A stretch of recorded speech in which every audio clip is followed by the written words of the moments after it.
은혜 받으실 하나님의 말씀은 구약성경 민수기 6장 22절부터 27절에 기록된 말씀, 구약성경 204쪽에 있습니다. 민수기 6장 22절부터 27절 말씀 한 목소리로 봉독하시겠습니다. 여호와께서 모세에게 말씀하여 이르시되 아론과 그의 아들들에게 말하여 이르기를 너희는 이스라엘 자손을 위하여 이렇게 축복하여 이르되 여호와는 내게 복을 주시고 너를 지키시기를 원하며 여호와는 그의 얼굴을 내게 비추사 은혜 베푸시기를 원하며 여호와는 그 얼굴을 내게로 향하여 드사 평강 주시기를 원하노라 할지니라 하라. 그들은 이같이 내 이름으로 이스라엘 자손에게 축복할지니 내가 그들에게 복을 주리라. 아멘. 새해가 되었지만 대망의 2025년, 이런 의례적인 말을 입에 올리기에도 민망할 정도로 어수선한 탄핵 정국을 보내고 있습니다. 신문이나 텔레비전 무얼 봐도 새해에 대한 긍정적인 혹은 낙관적인 전망을 찾아보기 어렵습니다. 그럼에도 여호와는 너를 지키시는 이시라. 여호와께서 내 오른쪽에서 내 그늘이 되시나니 낮의 해가 너를 상하게 하지 아니하며 밤의 달도 너를 해치지 아니하리로다 하신 주의 약속의 말씀이 여러분과 여러분 가정 위에 이루어지는 복된 한 해 되시기를 주님의 이름으로 축원합니다. 올해 국가적인 대사가 어떻게 될지 예상할 수 있을까요? 헌법재판소가 대통령 탄핵에 대한 심판을 박 전 대통령 때처럼 인용하느냐, 노무현 전 대통령 때처럼 기각하느냐에 따라 상당히 다르게 전개될 것입니다. 탄핵이 인용되면 초기 대선입니다. 60일 이내에 다음 대통령을 뽑아야 하므로 그야말로 전국이 숨가쁘게 돌아갈 것입니다.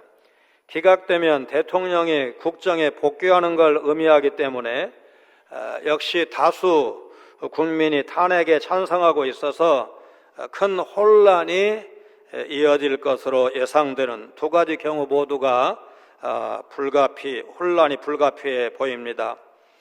방송 프로그램이나 신문에 나오는 전문가들의 진단과 분석대로 전국이 전개될까 시계 제로라고들 하던데 현재로서는 속단할 수가 없습니다.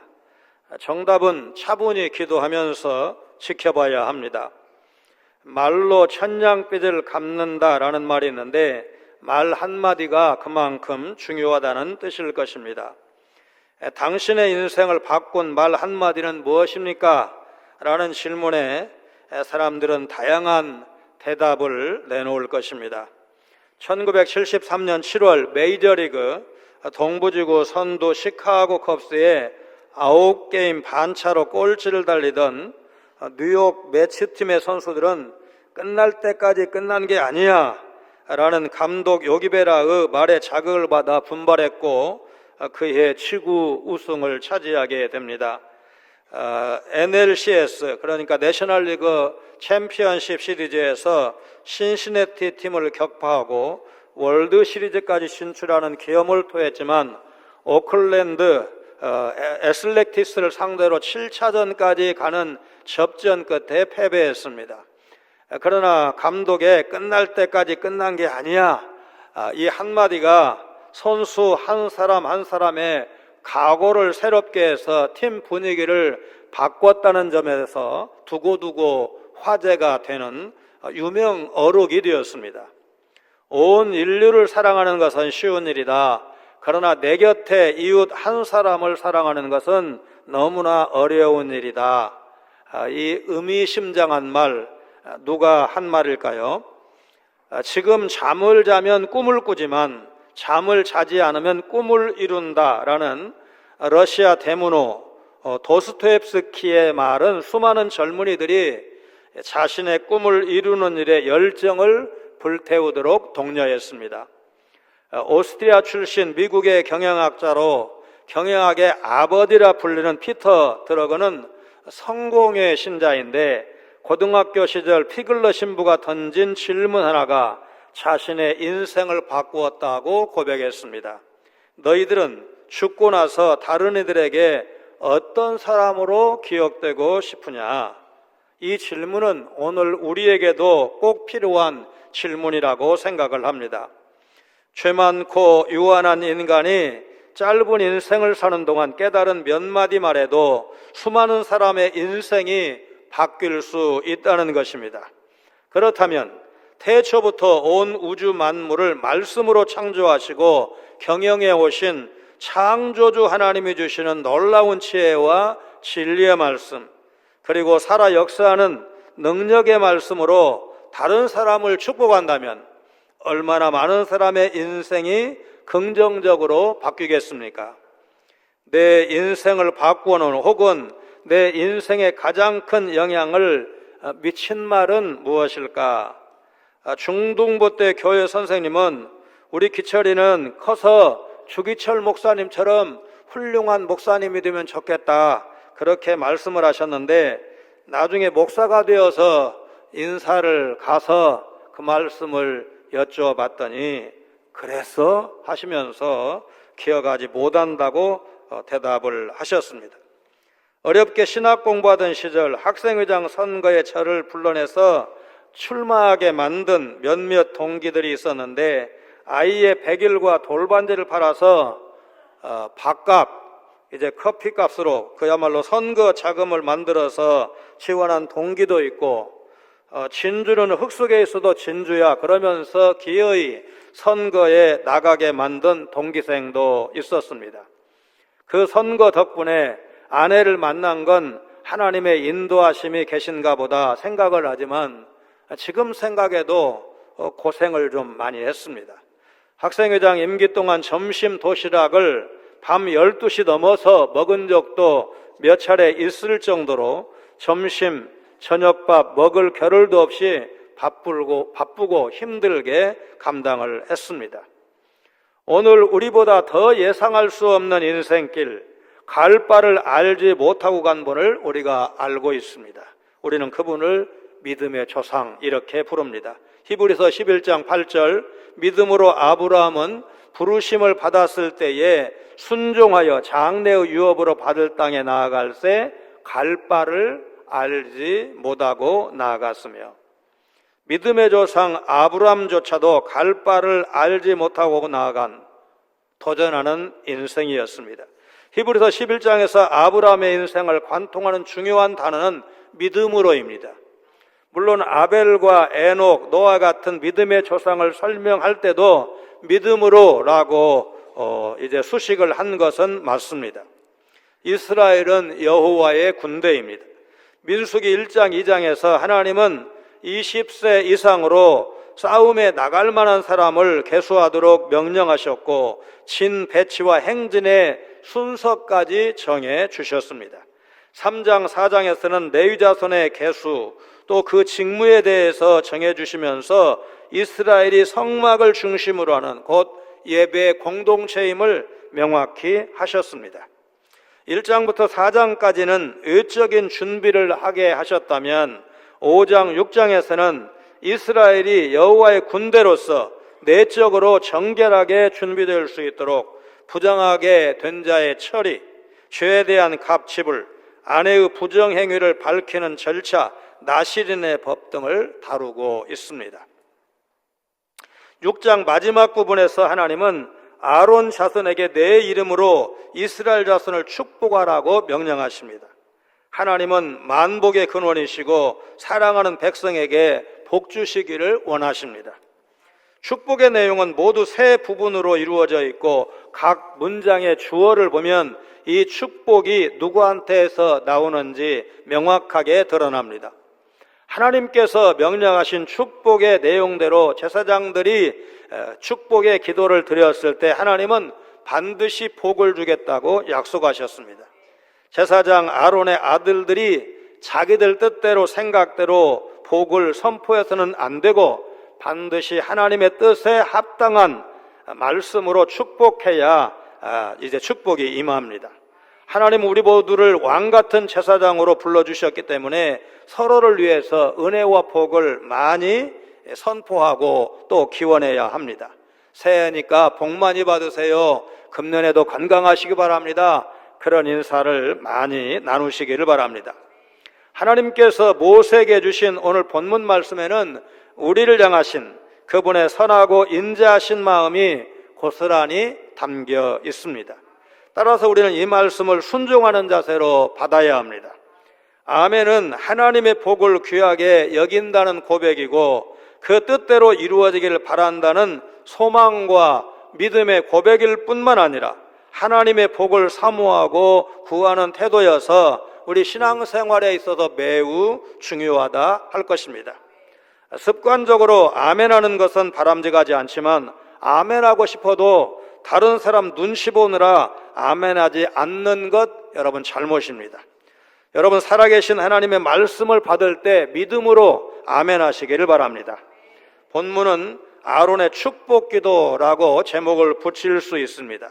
축복하다라는 말은 빌축자, 복복자를 쓰는데 하나님께 복을 빌다 그런 뜻이죠. 축복은 주는 분과 받는 사람을 전제로 합니다. 성경에는 받는 사람인 인간에게 축복의 약속이 전달될 때 매개자가 등장하곤 하는데 본문에서는 대제사장 아론과 그의 아들들이 그 역할을 감당할 자로 하나님께 부름을 받았습니다. 모세가 하나님의 통치를 대행하는 지도자, 왕의 역할을 감당했다면 아론과 그의 아들들은 백성으로 하여금 하나님 앞으로 나아가게 하는 제사장 역할을 감당했습니다. 복에는 다양한 종류가 있습니다. 창세기 1장 22절에 창조된 자연 만물에게 하나님이 주신 생육과 번성의 복이 있습니다. 모든 산 동물은 너희의 먹을 것이 될지라 채소같이 내가 이것을 다 너희에게 주노라. 홍수 심판 후에 노아의 가족들에게 주신 양식의 복이 있습니다. 특별히 창세기 49장에 택하신 백성 이스라엘에게 야곱을 통해 약속하신 번영과 보존에 대한 복도 있습니다. 신명기 28장에는 인간이 하나님과 맺은 언약을 충성스럽게 순종하면 온갖 좋은 복을 누리게 된다고 약속하셨고 그 언약의 말씀에 불순종하면 무시무시한 저주를 받는다고 경고하고 있습니다. 그러나 실상 죄로 인해 타락하고 무능해진 인간이 순종할 힘을 얻게 된 것 자체가 하나님의 은혜이기 때문에 어떠한 인간도 자신이 받은 복에 대해서 자기 공로라고 우길 수는 없는 것입니다. 하나님은 이 땅을 축복하실 때 먼저 믿음의 사람들에게 복을 내리십니다. 그리고 그들에게 주신 복을 하나님과 교제가 막혀있는 주변에 많은 사람, 믿지 않는 사람에게 흘려 보내시기를 원하십니다. 하나님이 아브라함을 축복하시면서 너는 복이 될지라 하신 창세기 12장 2절 3절 말씀은 이 원리를 잘 보여주고 있습니다. 예배를 마칠 때 주 예수 그리스도의 은혜와 하나님 아버지의 사랑과 성령의 교통하심이 너희 무리와 함께 있을지어다. 목사의 축도 후 예배당 문을 나섭니다. 그런데 우리는 우리에게 복을 주신 목적을 잊어버리고 자신의 유익만 생각하며 살 때가 얼마나 많은지 모릅니다. 베드로전서 2장 9절은 우리 한 사람 한 사람이 택하신 족속이요 왕같은 제사장들이요 거룩한 나라요 그의 소유가 된 백성이라고 부름받았음을 강조하고 있습니다. 축도권은 아론으로 대표되는 제사장에게 주어진 제사장의 고유한 권한이었지만 오늘날 믿는 성도 모두가 거룩한 제사장으로 부름받았다는 사실을 기억할 때 우리에게는 자신이 받은 복을 흘려보내야 할 의무가 있다는 사실을 잊지 않아야 할 것입니다. 24절로 26절에서 모든 축복의 주원은 여호와입니다. 여호와는 내게 복을 주시고 너를 지키시기를 원하며 여호와는 그의 얼굴을 내게 비추사 은혜 베푸시기를 원하며 여호와는 그 얼굴을 내게로 향하여 드사 평강 주시기를 원하노라 할지니라 하라. 그들은 이같이 내 이름으로 이스라엘 자손에게 축복할지니 내가 그들에게 복을 주리라. 27절에서도 내 이름 곧 하나님의 이름으로 축복하라고 하나님은 한 번 더 모세에게 강조하셨습니다. 이 축복은 비록 제사장 아론과 그 아들들에 의해서 백성에게 선포되겠지만 이스라엘 백성이 누릴 복은 사람이 주는 것이 아니라, 아론이 주는 것이 아니라, 그 아들들이 주는 것이 아니라 하나님께서 주시는 복이라는 사실을 분명히 선언하시는 것입니다. 한글 성경들은 24절로 26절의 세 문장 모두에 원하노라 라는 표현을 반복해서 쓰고 있습니다. 후대의 발전된 계시에 의하면 세 번 언급된 신명칭은 삼위로 존재하시지만 일체로 역사하시는 삼위일체 하나님과 관련되었다고 볼 수 있습니다. 그렇게 볼 때 이 축도문 속에는 복의 근원으로서 택한 백성을 보호하시는 24들의 성부의 사역과 죄인에게 구원의 은혜를 베푸시는 25절 성자의 사역, 그리고 구원의 은혜를 신자들 각자에게 적용해 평강을 가져다 주시는 26절 성령의 사역이 잘 드러나 있다고 할 것입니다. 24절로 26절에서 우리는 자기 백성에게 좋은 것 주시기를 원하시는 성삼위 하나님의 마음을 엿볼 수가 있습니다. 마태복음 7장 11절에 너희가 악한 자라도 좋은 것으로 자식에게 줄 알거든 하물며 하늘에 계신 너희 아버지께서 구하는 자에게 좋은 것으로 주시지 않겠느냐. 2025년 새해 구하는 여러분에게 하늘 아버지께서 좋은 것 주실 것을 기대하면서 때마다 기도해서 좋은 것으로 응답받는 복된 한 해 되시기를 주님의 이름으로 축원합니다. 아론과 그의 아들들이 빌어줄 첫 번째 축복은 현세적 복과 내세적 복을 모두 포함하는 총체적인 번영과 은혜입니다.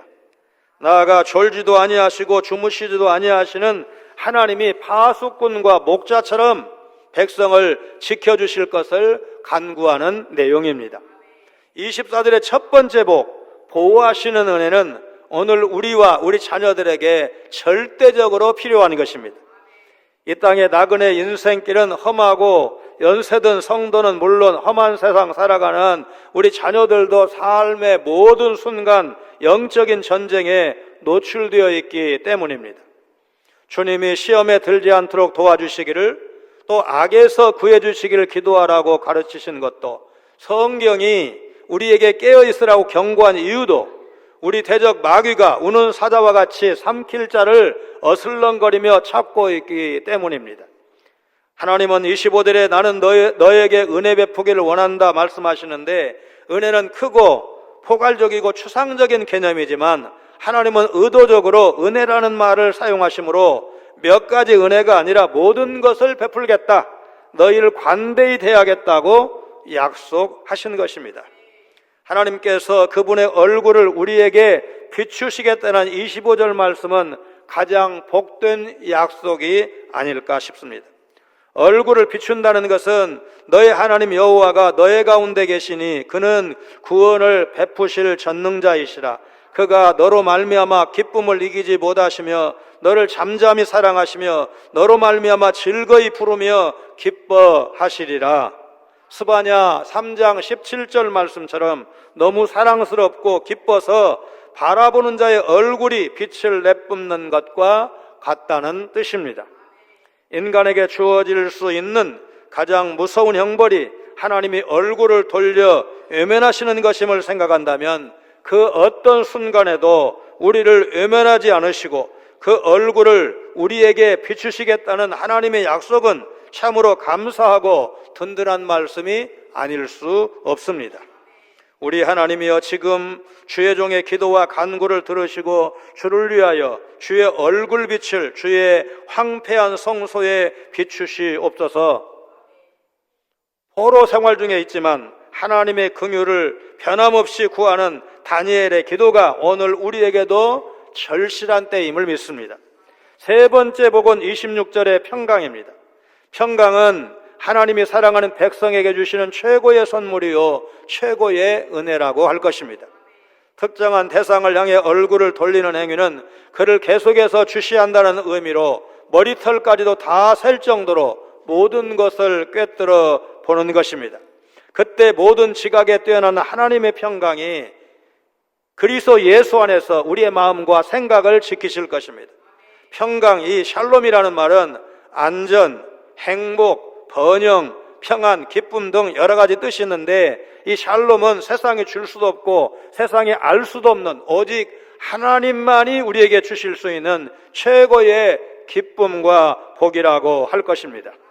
예수께서 이 땅에 오신 날 천사들은 지극히 높은 곳에서는 하나님께 영광이요, 땅에서는 하나님이 기뻐하신 사람들 중에 평화로다, 평화를 주시기 위해서 그분이 오셨다고 노래했고, 부활하신 예수님은 너희에게 평강이 있을지어다 두려워 떠는 제자들에게 평강을 선포하셨습니다.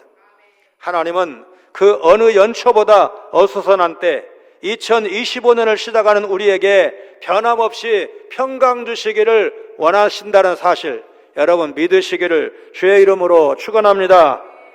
하나님은 아론과 제사장들에게 너희가 내 이름으로 축복하면 내가 그들에게 복을 주겠다고 약속하셨습니다.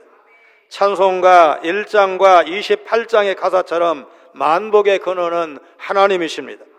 제사장은 사무엘상 15장 23절 하반절에 왕이 여호와의 말씀을 버렸으므로 여호와께서도 왕을 버려 왕이 되지 못하게 하셨나이다.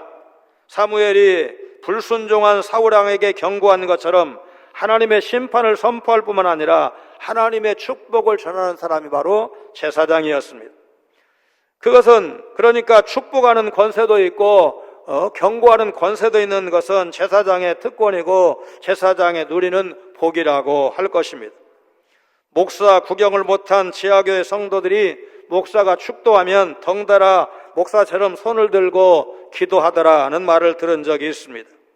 공식적인 예배에서 교회 공동체의 질서를 위해서 평신도가 축도를 할 수는 없지만 서로 축복하는 것이 그리스도인에게 허락된 특권인 것은 맞습니다. 출근하는 남편과 아내, 등교하는 우리 자녀들과 가르치는 학생들을 마음껏 축복하시기를 바랍니다. 아침에 등교하는 자녀에게 아들 차 조심해, 딸 선생님 말씀 잘 들어야 해, 그렇게 말할 수 있습니다.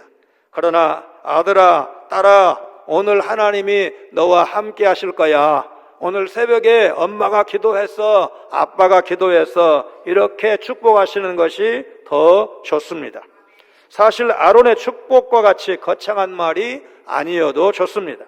반드시 기원문의 형식을 갖추지 않아도 좋습니다. 오히려 기원문처럼 하면 어색할 수도 있을 것입니다.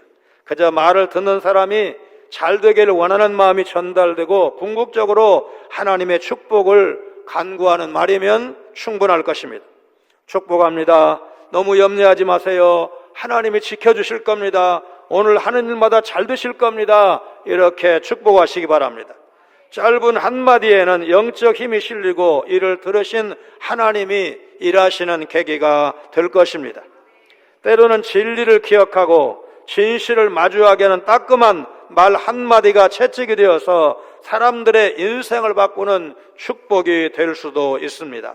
아들아, 세월을 아끼라고 하셨어. 먹을 것과 입을 것이 있으면 족한 줄로 알라고 하셨잖아. 물질에 집착하는 자녀에게 그렇게 말할 수, 또 말해줄 수 있어야 할 것입니다. 하나님이 택하신 백성에게 복 주시기를 기뻐하신다는 사실, 문제는 내가 그 복을, 그 약속의 복을 받을 그릇이 되느냐 되지 않느냐, 이것이 문제입니다. 시편 5편 12절은 다윗의 시편인데 여호와여 주는 의인에게 복을 주시고, 시편에서 의인은 죄 없는 깨끗한 사람이 아니고 믿음의 사람을 의미한다고 했습니다. 여호와여 주는 믿음의 사람에게 복을 주시고 방패로함 같이 은혜로 그를 호위하시리이다. 불순종하는 사람에게는 징계를 통한 회개가 복일 것입니다. 아론의 축복 기도에서 언급하는 은혜와 평강은 일생 전체를 지탱하는 큰 힘입니다. 사도 바울은 그의 편지 서두에서 은혜와 평강을 이제 계속해서 언급한 바가 있습니다. 그리스도인은 서로를 위해 하나님의 은혜와 평강을 간구해야 합니다. 하나님은 그분의 이름으로 축복할 때 복을 주시겠다고 약속하셨습니다. 아론의 축복 기도는 만인 제사장 시대를 살아가는 오늘 우리가 복의 통로, 축복의 전달자임을 마음에 새기게 해줍니다. 그래서 오늘 본문에서 두 가지 교훈을 이제 우리가 찾아야 되는데, 첫째는 하나님의 백성에게 하나님이 주시는 복이 있고 그 복을 누리며 사는 것이 매우 중요하다는 것입니다. 둘째는 하나님의 이름으로 다른 사람에게 복을 빌어주는 것은 그리스도인이니까 누릴 수 있는 놀라운 특권이라는 것입니다. 신약성경은 베드로 사도를 통해서 우리 성도가 왕 같은 제사장이라고 말씀을 했습니다. 그렇다면 축복하는 것은 우리 성도의 사명이기도 하고 특권인 것이 분명하다는 사실, 우리는 축복을 대언케 하신 하나님께 감사하면서 하나님이 주신 복을 마음껏 누리고 그 복을 다른 사람에게 빌면서 흘려보내면서 그렇게 축복하는 인생으로 살아야 되겠다. 2025년 이 한 해 동안 그런 삶을 살아가시기를 주님의 이름으로 축원합니다. 거룩하신 하나님, 오늘 저와 저희 가족이 누리는 복이 오로지 하나님께로부터 온 것임을 잊지 않게 하여 주옵소서. 내가 받은 영육간의 복을 주변 사람들에게 더 잘 유통하는 복의 전달자로 살아가도록 인도하여 주옵소서. 교회 설립 79년째를 맞고 있는 우리 교회가 하나님이 주시는 복을 통해 여기까지 온 것을 감사하며 받은 복을 나누는 선한 공동체로 우뚝 서게 하여 주옵소서. 앞으로도 하나님의 복을 받을 정결한 그릇으로 살게 하시고 받은 복을 기꺼이 나누는 축복의 통로 역할을 잘 감당케 하여 주옵소서. 만나는 사람마다 선한 마음으로 은혜와 평강의 복을 빌어주는 복된 인생 살게 하여 주옵소서. 2025년 새해 우리 교회 모든 성도가 안일했던 신앙생활에서 심기일전 매일 말씀 속에서 주님을 깊이 만나며 기도로 주님과 소통하는 일을 우선순위에 둠으로 영적 목마름이 해갈되게 하시고 기도하여 응답받는 복된 성도들 되게 하여 주옵소서. 예수님 거룩하신 이름으로 간절히 기도하옵나이다. 아멘.